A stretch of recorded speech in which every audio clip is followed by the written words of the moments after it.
The interview rooms are right here, so they can, there's a few people that haven't had a chance yet. I think there's 3 people lined up. And he said he can start interviews once we start off on he can submit them to like the conference. Nice. Yes, and we need the consent sheets for everybody, and, I think we did it.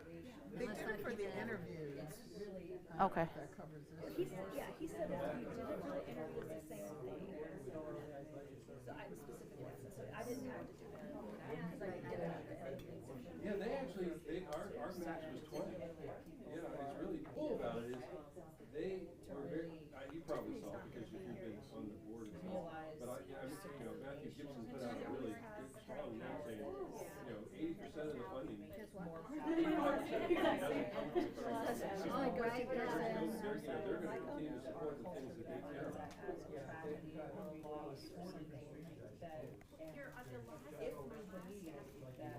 Yeah.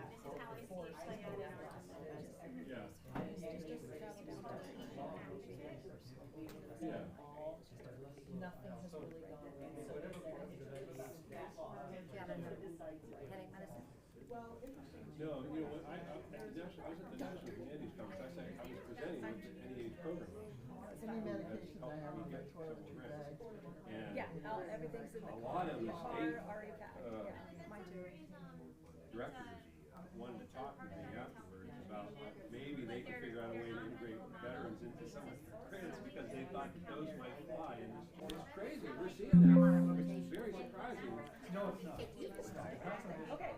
I know, we're getting ready. I think they're getting the cameras fine-tuned.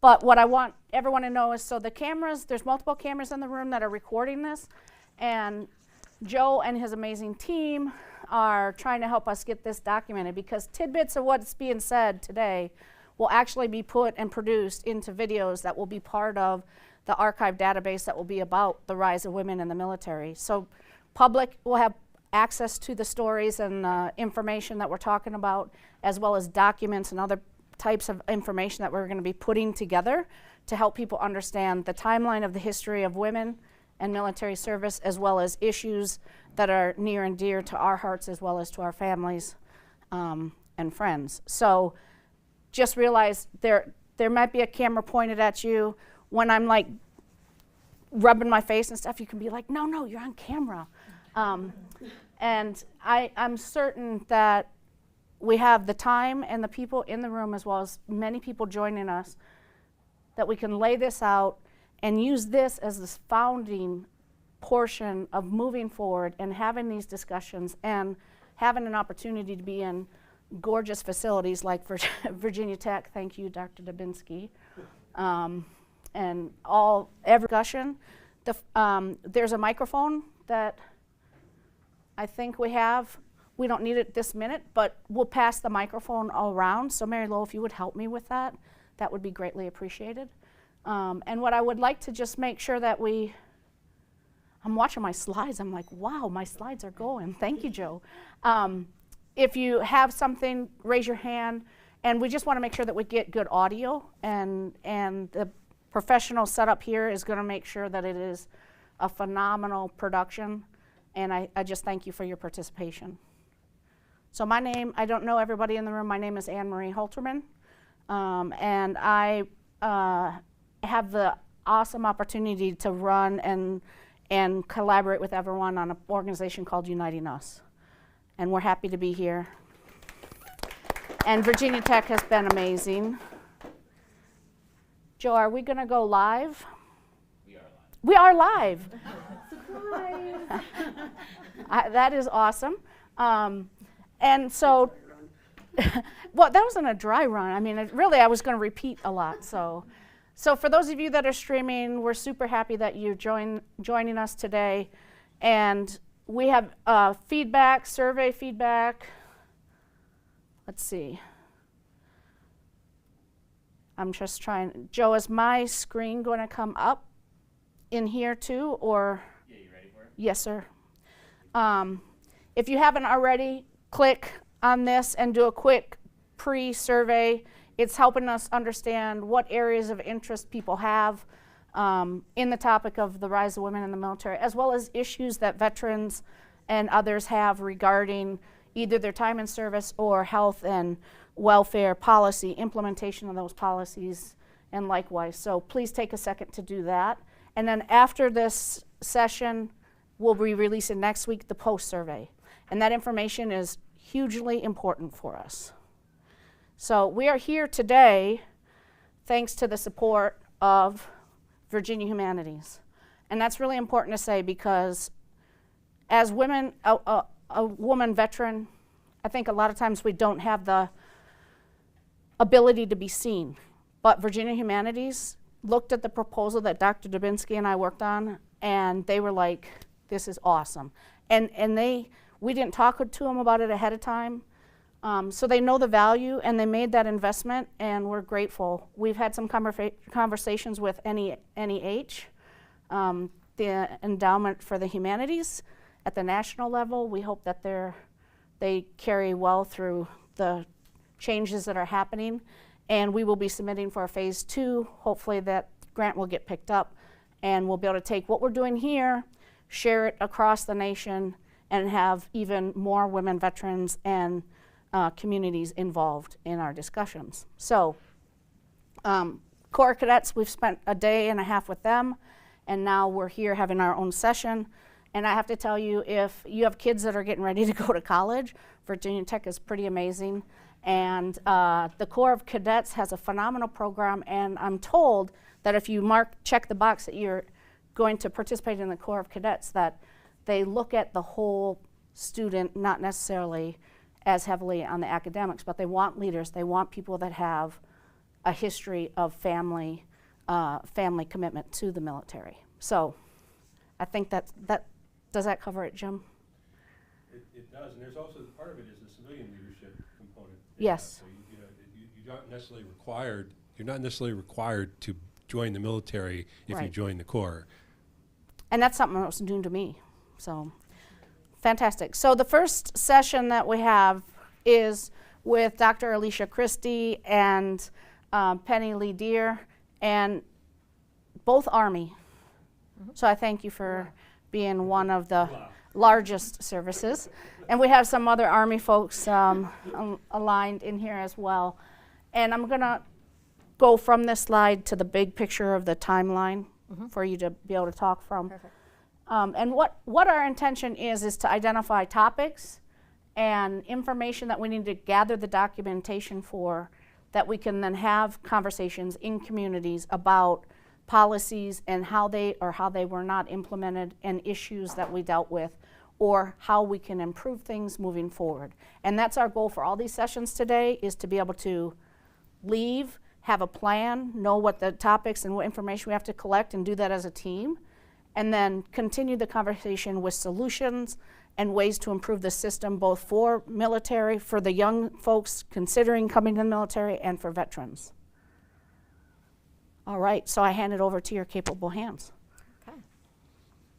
Okay, in preparation for this activity, I gave myself some questions. I made a survey of sorts, and I just wanted to let you know we're going to be truncated here, so don't worry about if we're not getting to a bunch of, if we're not getting to that subject material or something that you really wanted to talk to. But Anne Marie has a copy, Jim has a copy, and I have a copy. So by all means, ask for them, and I gladly send them off. So after I made all these questions, I created a narrative, and that's the kind of thing that we're going to talk about today. So I am going to, my particular piece, I'm going to use this slide extensively. And what I wanted to mention was, I've learned so much. I'm naive, didn't know there's a lot.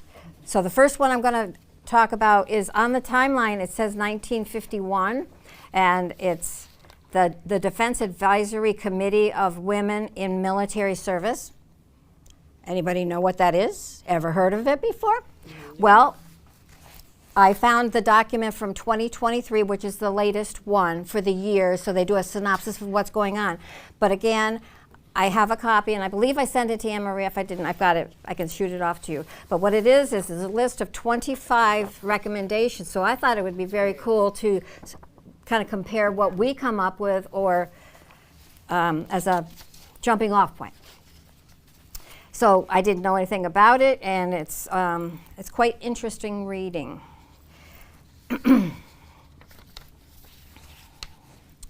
So I believe one of the reasons you asked me to come today was I'm actually I was part of the Women's Army Corps. I started in 1975, and it was disbanded in 1978. So the policies and implementations, that's, right in my bailiwick, so to speak, and I can honestly say it didn't follow that timeline. Some of them are totally different dates or never happened. And I can just, by all means, how are we going to know when you're going to handle that if somebody's, okay. Mm-hmm. So, for instance, when I joined, again, this is great news for me, it's right after the Vietnam War. And so there was no more draft. We had lost so many folks. People weren't enlisting. So there was a huge push for women veterans to join. 8,000 of us to join. They went from, we used to be at Fort McClellan, Alabama. They stood up the 17th and 18th Battalion at Fort Jackson, South Carolina. We were one of the first companies to have a male drill sergeant to see if it was going to work or not work. So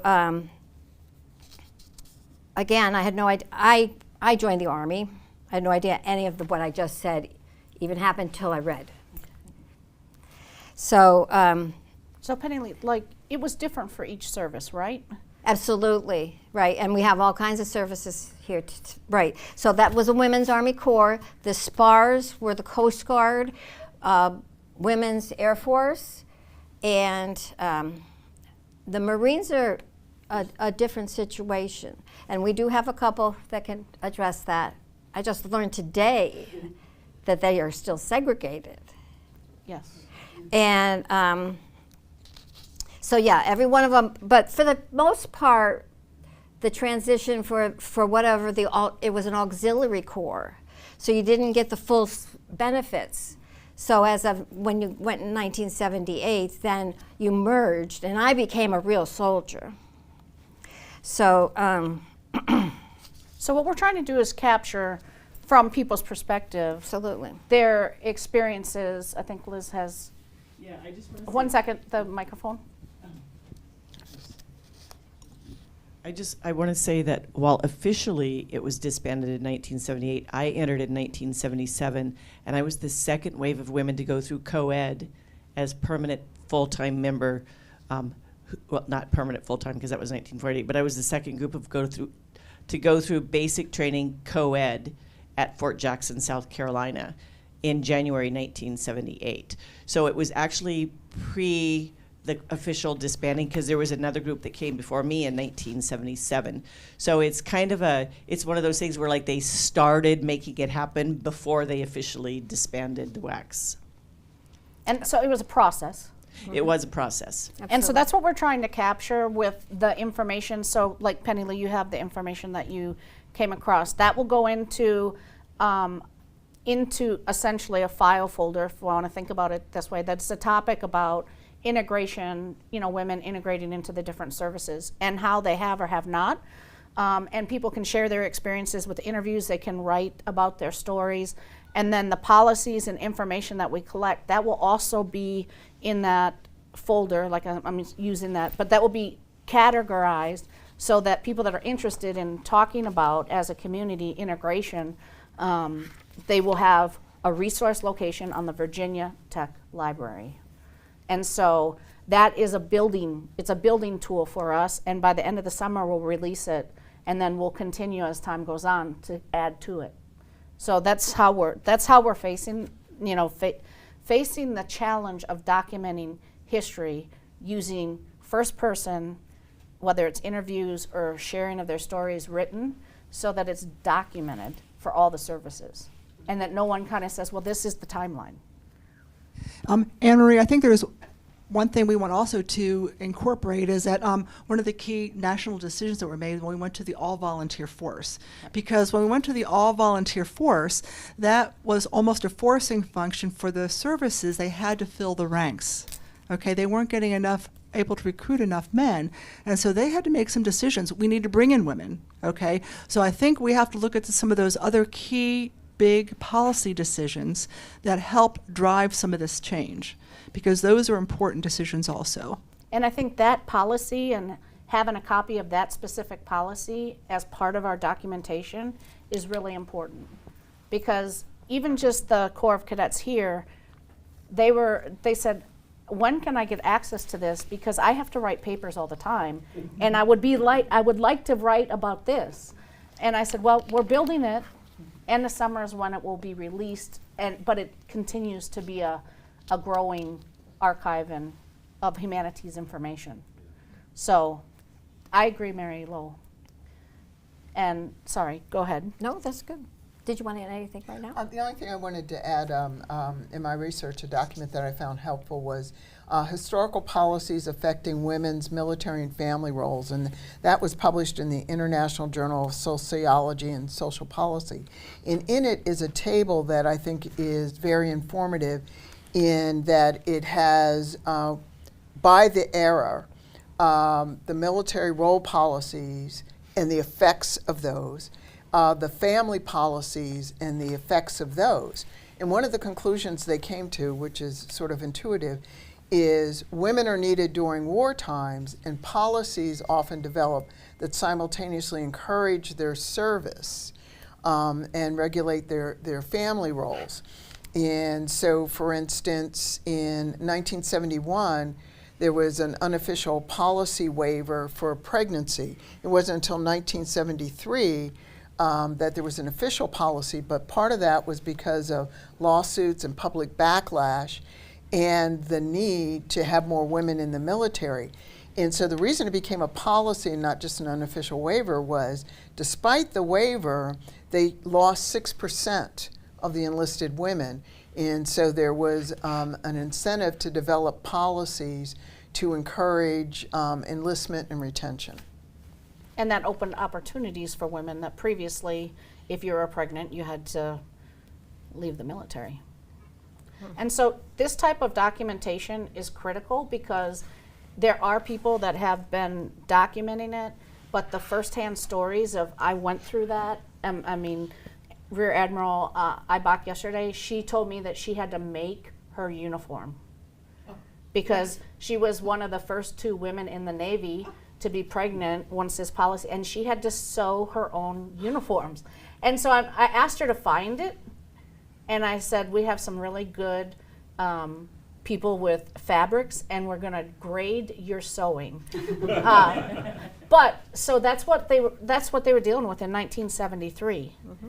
And I'm sure many people wore the male's combat boots even into the 90s and early 2000s. They didn't have things made specifically, battle dress uniforms, things like that. They were, what do they call it, unisex, but really they were made for men. These should be in museums. Yes. Yes. Like the Military Women's Memorial has a museum, but Okay, here. Library of Congress. Right.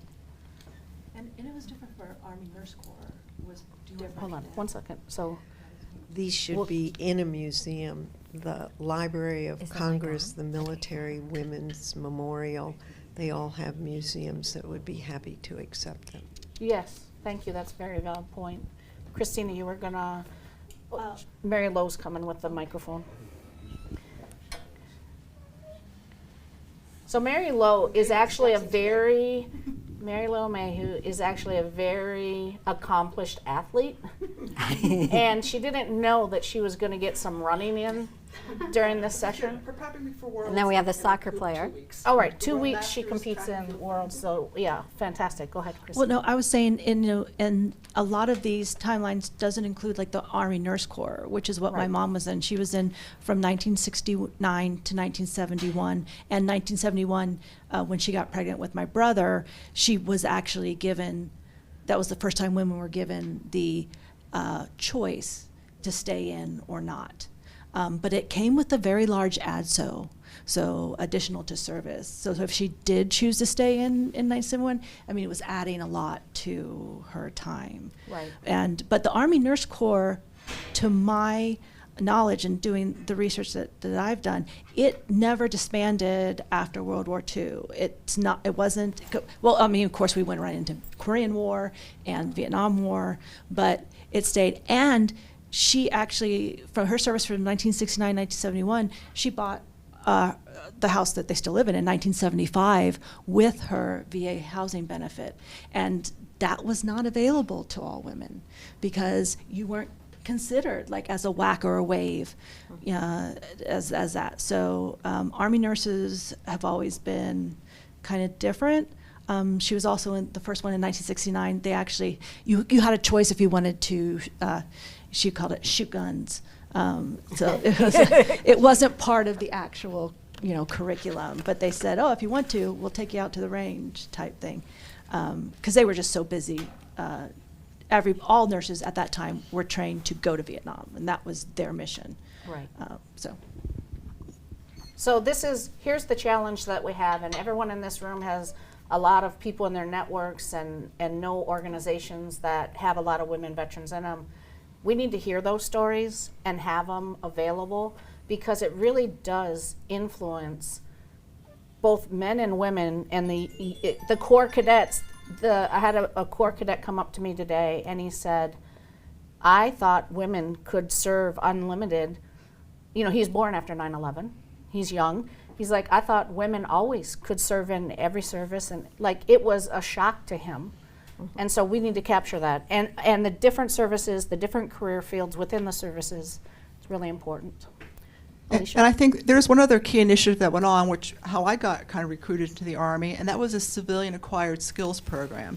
So they were really trying to target certain groups and education levels so they could bring in women with more experience. So I came into the service, enlisted after college, and I wasn't the only one. And again, they were trying to recruit women with more civilian experience and real life experiences so they could begin to build the enlisted and officer ranks.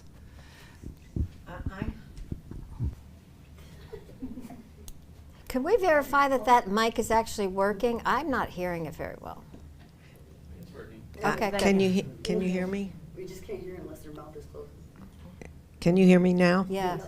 I highly recommend a book, The Women, Yes. by Kristen Hanna.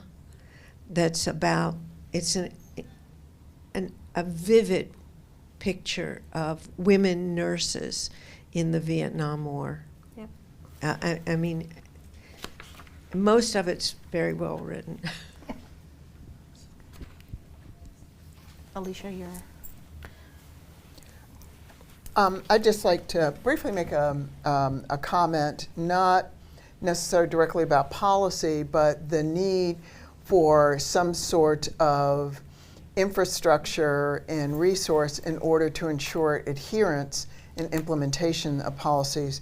And I'll share a personal story. For example, in 1991, DOD had established a postpartum policy.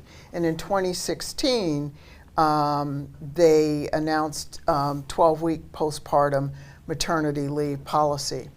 And as a major at Madigan Army Medical Center and a staffed obstetrician gynecologist, I was an inpatient on triple antibiotics 2 days after my son was born. And my boss, the colonel, who volunteered to be my obstetrician for reasons you'll understand shortly, his nickname was Bottomfish, well deserved. My son was in the intermediate nursery. I was on triple antibiotics. I delivered 2 days before. He came to my hospital bed and said, I told the residents that you would cover my call because you're in the hospital anyway. So he was my senior rater. He was responsible for adherence to the policy. So I think there's a real need for service women who have external advocates who are out of their chain that can ensure that there is adherence when the person who violates the policy is in your